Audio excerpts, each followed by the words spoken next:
Hi, my name is Lisa Giddings, and I am a nurse practitioner student at Northwest Nazarene University, and I'd like to talk to you today about a Christian theoretical foundation and the advanced practice nurse. Christians are instructed to be a beacon of light to lead others to the Lord. Colossians 3, 1 through 17 tells us that Christians are set apart and expected to be in control of our earthly nature.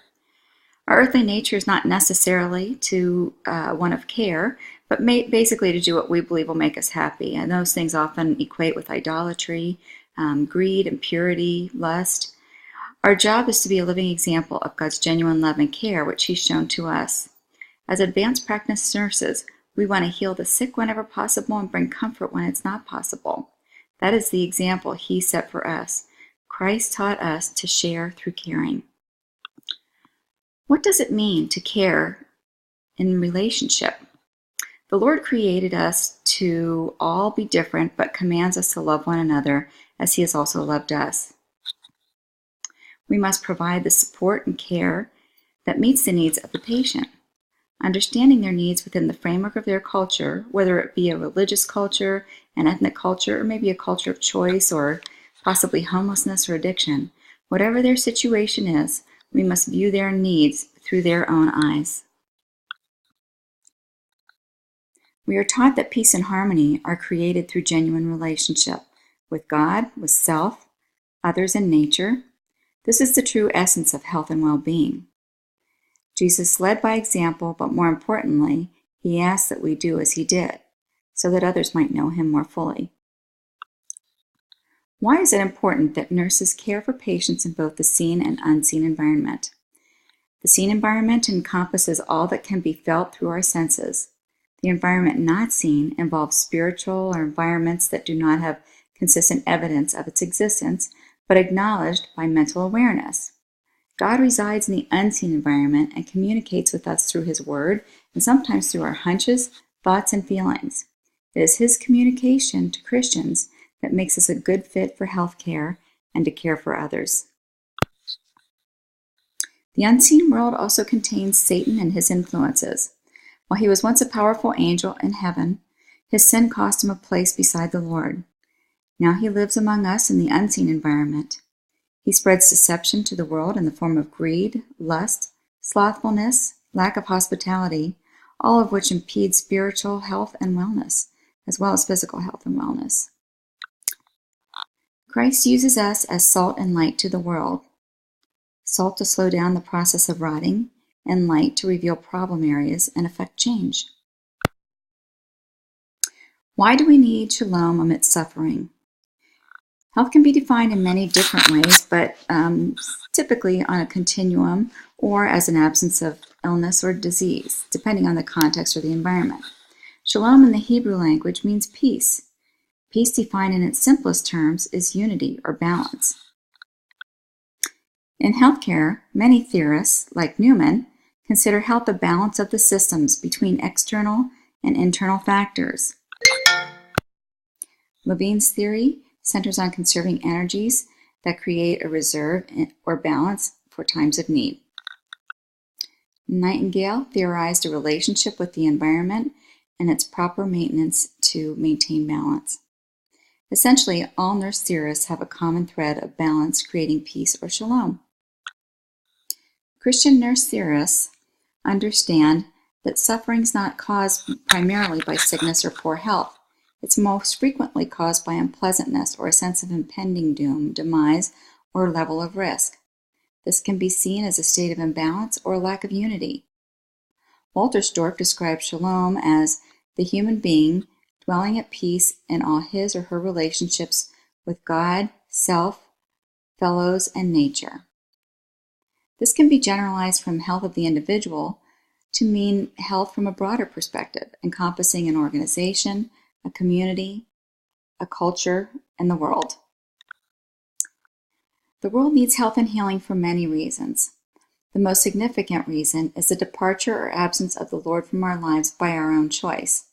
Without Him, it's impossible to achieve unity, structure, and balance that provides health and wellness. 2 Peter chapter 3 refers to Christians' lack of patience, which can incite behavior that causes imbalance. It's easy to get intertwined with the non-believers or those that cast doubt. This can lead Christians to despair or imbalance. In verse 17, Christians are told to take care that you are not carried away with the error of lawless people and lose your own stability, for shalom is found in the balance. Over centuries, there has been a steady shift in the role of nursing. It's moved from one of mothering and providing basic needs of the sick or infirmed, such as feeding, cleaning, and ironing, to one of a social policy statement that speaks of illness as it relates to a scientific state. Christian nursing is a provision of compassionate care. It's a reflection of God's grace towards us all. Christian nursing strives to provide comfort and alleviate suffering through shalom, while bringing peace in suffering and death for anyone in need.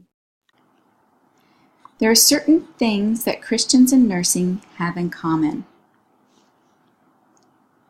Several characteristics of Christian nurses stand out in the Scriptures.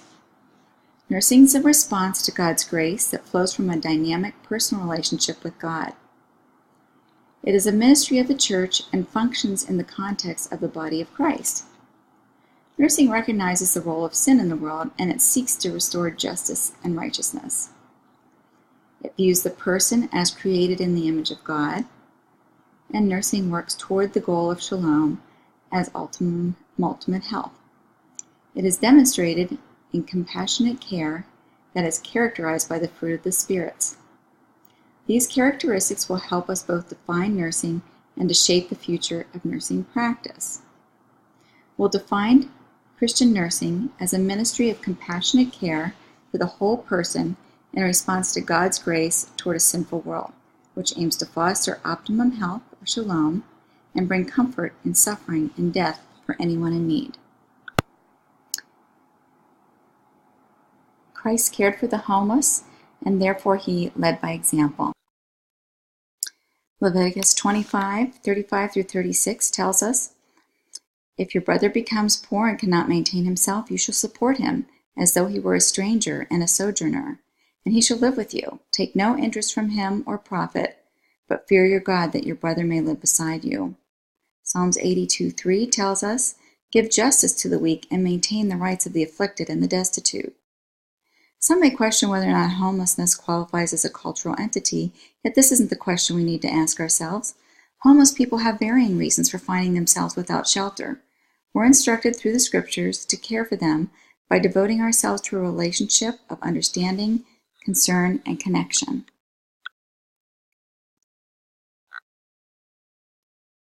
More than 30% of homeless people suffer mental health issues, some of which happened before they became homeless, but much came after they became homeless.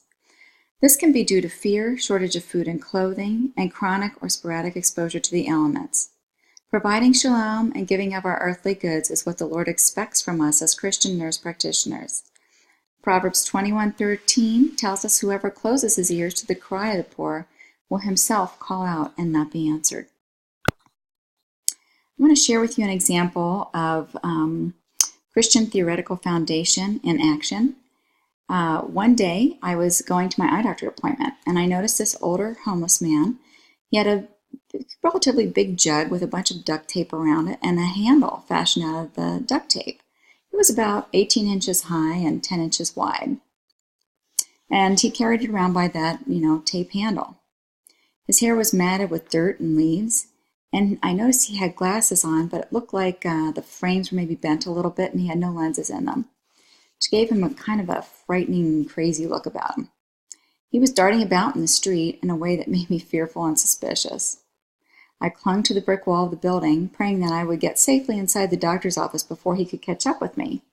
I was almost there when I heard a man's footsteps, which made a sound that indicated he was right beside me, and for a brief moment I grabbed my phone ready to dial 911. At that second, he made it around me and threw open the door to my very own doctor's office. The man held the door for me and then followed me inside. He was anxious, and I feared that a mistake had been made by being in a closed space along with him. Just then the woman behind the desk greeted him like her best friend and gave him a big hug. She said, "Oh, Bob, wait right here. I know Dr. Koza wants to see you." He responded by telling her he had a gift for the doctor because he knew it was his birthday. I thought, how strange, this man clearly has nothing, but he had brought a gift for the doctor. Dr. Koza entered and lit up the room with a booming welcome and another big hug for Bob. Bob then carefully and slowly pulled a wrinkled and filthy piece of paper from his pants pocket. On the piece of paper, I could see a few childlike scribbles and some drawings, but Bob set his duct-tape jug on the floor, used it as a stool, and listened intently as Dr. Koza put to words the pictures and scribbles Bob had made.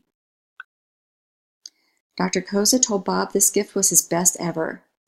He then told Bob that he had word that Bob's new glasses would be in later in the afternoon. I was puzzled. How could he afford glasses? After Bob had gone and the room returned to a typical workplace, I asked a receptionist to tell me the story of Bob. Dr. Koza saw him on the street one day, trying to hand every person that he saw a bunch of flowers that had clearly been found in a dumpster. As strangers skirted Bob and crossed the street to get away from him, Bob was undeterred. The only thing he wanted was to connect with someone and to have a positive impact on someone. So the doctor crossed the street and realized when he got there were no lenses in Bob's frames. Bob could barely see that Dr. Koza was a man, but Dr. Koza accepted the flowers and fussed over them. Taking Bob inside of his office, he found a vase and carefully put them in water and admired them. Then he asked Bob if he'd like an exam. Bob laughed and told him he had no money and he had never had lenses in those frames before. All of this happened about 10 years ago. Dr. Koza has taken care of Bob and his reading glasses for the last 10 years. About once a year, Bob loses his glasses or someone breaks them and they need repairs. This particular time, another homeless man at the shelter Bob stayed in one night had broken them by hitting Bob because he'd gotten into the wrong bed by mistake. If we all did this much, the world would be a much better place. I've seen Bob downtown about 2 or 3 times since this happened, and when I see him, I'm reminded of Dr. Koza's living example of Christ's love through sharing and caring.